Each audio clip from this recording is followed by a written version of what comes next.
ya daɗe tun lokacin Zamfara ya samu ne shi.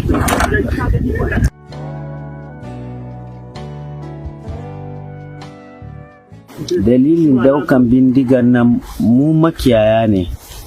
Ƙasar nan tana da mai, tana da komi, tana da arzikin komi, ba a yi da mu, ba mu da karatu, ba mu san komi, ba mu da tsaro, ba abun da ake muna. Mu ake kashewa kuma mu ne ake ba da labari, mu muke kashewa. Kaga wannan, sannan ba mu da wani abu, mu duka kabilan makiyaya, duk inda makiyaya yake bai da karatu, bai da wani abu. Ƙasar ga akwai komi ana yi, mu ba a yi da mu, ba a san ma an yi mu ba. Kashewa ne ko za a yi. An saba mana, ka yi sulhu da mutum, kuna rigima ka ce ku bari, an bari ga matsalar da ya sa, na gaya maku wannan matsalar, sannan sai ya dawo an kawo mu cikin daji an aje nan ga haka ake yin sulhu. Ka yi sulhu da mutum ka aje shi daji ka bashi da bindiga, bai da abin da yake shi, ya zai maka? Ka alkawalin da aka dauka ko guda bai yi ba. In suna so alƙawulan da suka ɗauka yadda suke ɗaukan ɗiyansu su sa su aikin gwamnati, su sa su karatu, mu dawo haka mu da bahaushe da bahillage da bayorube su zama ɗaya. Shugaban ƙasa ya hito ya taka ƙafafun shi da kanshi ya zo ya yi zaman nan. Ai da ake siyasa shi yana shiga ko ina, amma yanzu bai shiga cikin sulhun nan, bai maida shi komi ba, kuma kullum mutum ne ake kashe. Ba inin da ba a kashe mutum.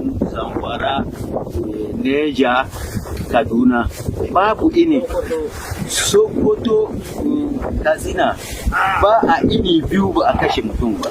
Wani irin mutum, Fulatani ko kuma? Ba kabila, dan bindiga yana kashewa, soja yana kashewa, dan banga yana, duk wanda ka gane shi yau da bindiga a Najeriya mutum ne yake kashewa, dura yana kashe mutum.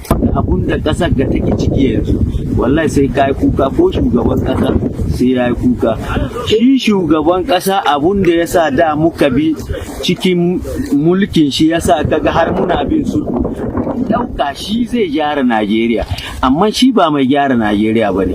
Tunda muka ji da hawan mulkin shi ya yaba Goodluck, ya yaba Obasanjo, ya yaba marigayar Aduwa, duk ba mutanen yabo ba ne ya yaba.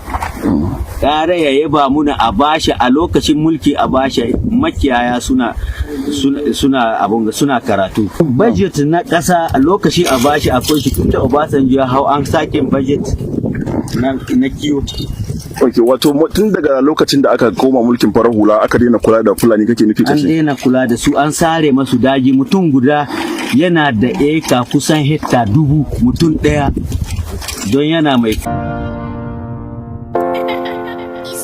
It's your bench. Rana da wata suna da haske, in biya ta sai ke soyayyar mu warraba.